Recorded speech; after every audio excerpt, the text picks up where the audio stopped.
Just a dad working on his yard. He's your dad. Your dad.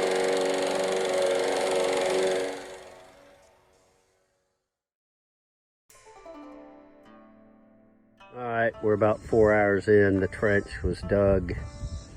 Of course, with this tree here, there's a lot of roots. So not only did we have our sawzall over there, I bought a chainsaw. There's a pretty big elevation change from that top 1 foot board down to here. So what I realized I have to do is pour this portion, which is level, the long board and the board there. Those 4 little boards are holding that up to make it level. Then I'll pour some in here. Once this is solid and I have this base, and I'll build this up so this is level. Interesting, but this is the whole key, getting your platform level, because then the stones that will go on top and be concreted in will be uniform and neat. Okay, as you can see, trench number 1, the learning curve trench, is now being completed. It's drying. And we learned a number of things that I'll show you when I go to the second one that I'm working on now. All right, the first slab is about 80% done. Now, what we learned is, of course, these boards were holding up the slabs, which, of course, created a trench that you can see right in here that has to be filled. So I realized that it was hard to get the boards off, so I used my noggin a little bit and cut up a couple 42-gallon contractor bags. I'm going to pour the concrete right in there, and that way it will not stick to these stones that are down there. So it's a weird contraption, but let's see what happens. All right, folks, good evening. This is slab number 2. Much better job than slab number 1. I believe there are over 1/4 of a ton of concrete in here.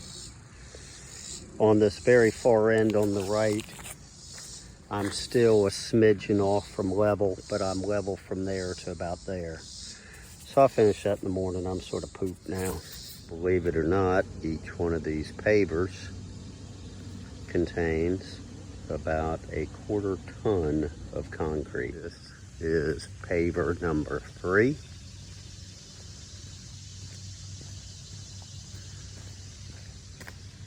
Moving down to paver number 4. As you can see, I had to do some work on the edge, and I still have to level that off the front edge. This is paver number 5 that I poured yesterday.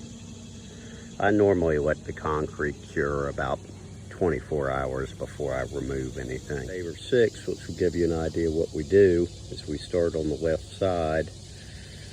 What I found is, because of the slope of the land, if you remove some from the left side, basically you end up transferring it down to the right side to get a level base.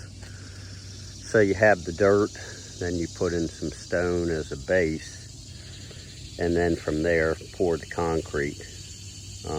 I'll do this one when I get back. I have a little overlap on the edge, outer edge of the concrete, no worries. Jorge's gonna come in with a commercial concrete saw and level all that out. I am pleased to say that 5 of the 6 pavers are now completely level. Jorge's men will come in along the outer edge with a commercial concrete saw and square those up. Each of these pavers has almost 1/4 of a ton of concrete. You'll look down, you will see paver number 2.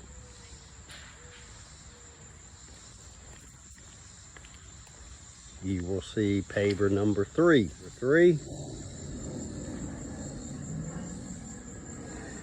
Yeah, I got the right rhythm today and got the right mix of the concrete, and I just basically molded it with my hands like clay.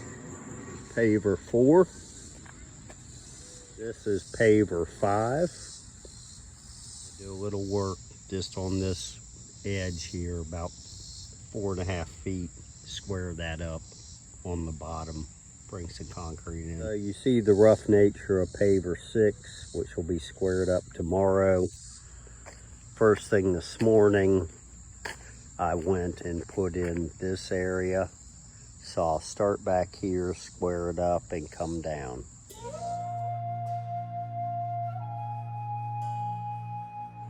So, little change of plans. Tore it all out. This is number 6 paver. Went down as opposed to up. Now we have it flush to the concrete and can build our decorative stone from there. Just need a tad more in here, but I ran out. Hope you like it, Lovey. Good morning, folks. It is Friday, August 11th. We're about 2.5 weeks into this project that had to be entirely redone. You probably saw the large pillars soaring above. We basically reversed the process, went underneath so we could have a flush pillar to the edge of that concrete. This is pillar number 2, which is completely done. Coming up on pillar number 3, which is completely done, and as you can see, flush with the concrete. This is pillar 4 that I need to fill in about 1/2 inch of concrete to make it flush. Now, 5 and 6, I've prepared the trenches. As you see, we're going down about 4 or 5 inches below the edge of the concrete, give it a nice base. There was a gigantic stump here that you can see the remnants where I cut it, courtesy of the Sawzall. And then this is pillar number 6.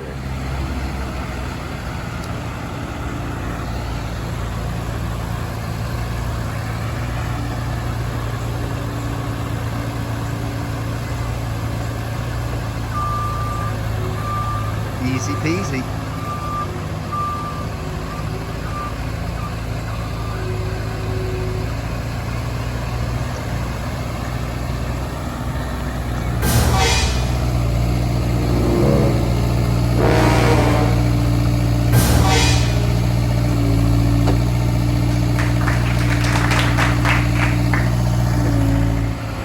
And here's my sand. Mortar's on top.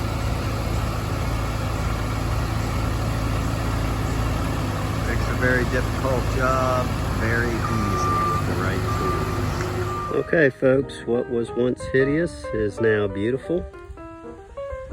You can see my line all the way down. 1.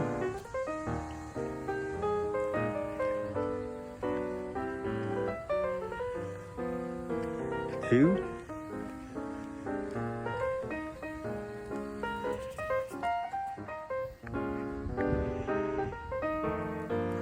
3.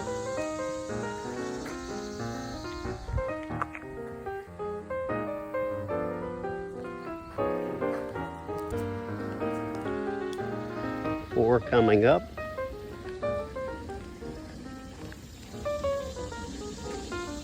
4. 5.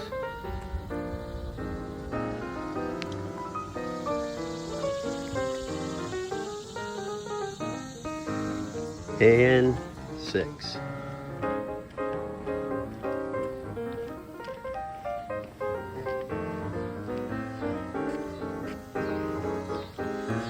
Number 6. Job well done.